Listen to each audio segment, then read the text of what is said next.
Pour 2015, effectivement, la Biennale s'attarde sur un mois. Quand je dis s'attarde, on est dans l'ordre de l'expérience.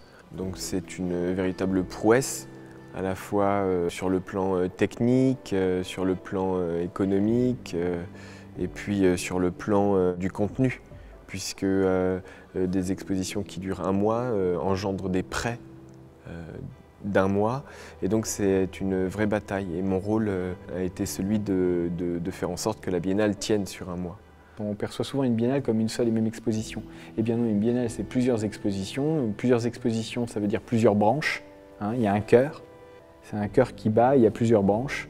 Il y a des ersatz et comme on est dans les sens, eh bien on part dans les sens, dans les sens du territoire, dans plusieurs sens. Et chaque emplacement sur le territoire aura une exposition bien définie, en accord avec la thématique générale. C'est quoi l'essence du beau? L'essence du beau, effectivement, c'est de démontrer que justement il n'y a pas qu'un sens, il y a plusieurs sens, donc plusieurs manières d'aborder le design, comme il y a plusieurs manières d'aborder le beau. Et pour moi, le beau est justement un bel outil d'apprentissage sur notre société. Je pense que chacun s'approprie le beau, enfin en tout cas, et chacun part dans un sens. Et ce qui est important, c'est qu'on peut se rejoindre sur d'autres, tous ensemble. Il faut accepter le regard de son voisin. Voilà, on n'est pas là, je ne suis pas là pour imposer une vision, au contraire. J'essaye de prendre de la hauteur par rapport à ce mot qui est le beau. Et j'ai mon avis, j'ai mon point de vue, mais ce n'est pas parce que j'ai mon point de vue, mon avis, que je ne suis pas capable d'accepter celui de l'autre. J'ai essayé d'être le plus généreux possible en termes d'exposition, c'est-à-dire j'ouvre le spectre de manière assez large sur comment on peut percevoir le beau. Notamment, il va y avoir une exposition sur le grotesque.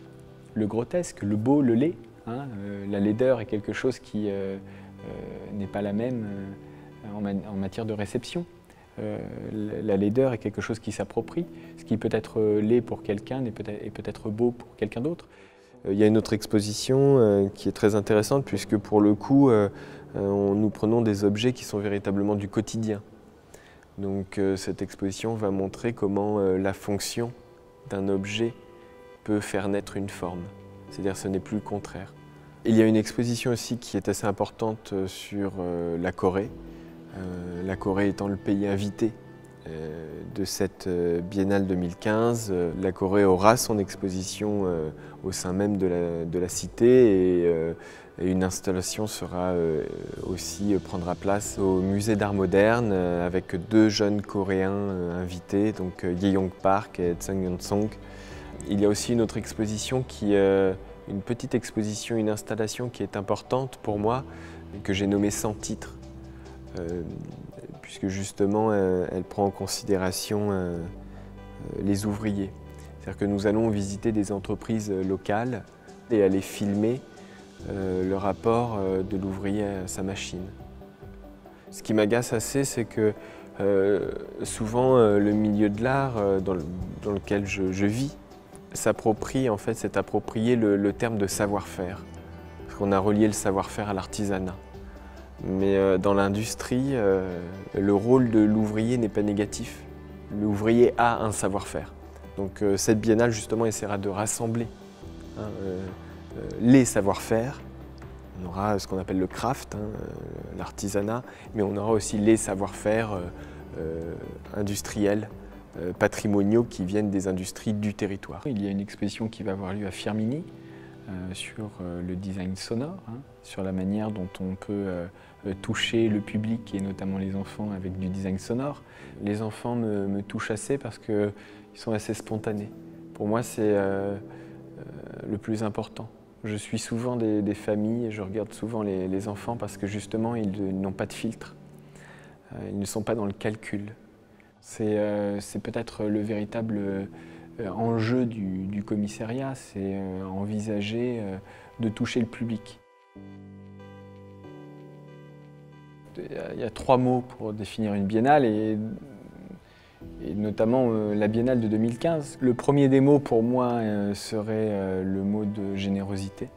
Même il n'est pas abscon, il est ce qu'il est et c'est très difficile d'être généreux parce que plus on a de connaissances et de savoir, et plus on est restrictif dans nos choix. Donc être généreux, c'est aussi s'adapter.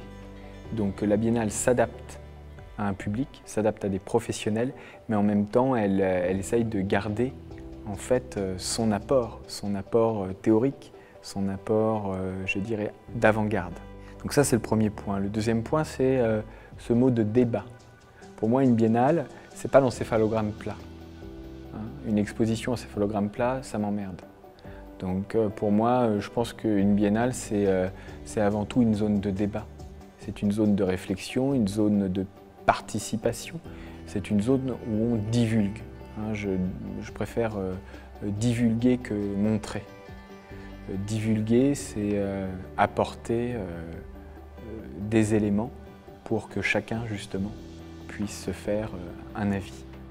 Le dernier serait peut-être l'enthousiasme. Parce que quand on regroupe ces trois données, on vient.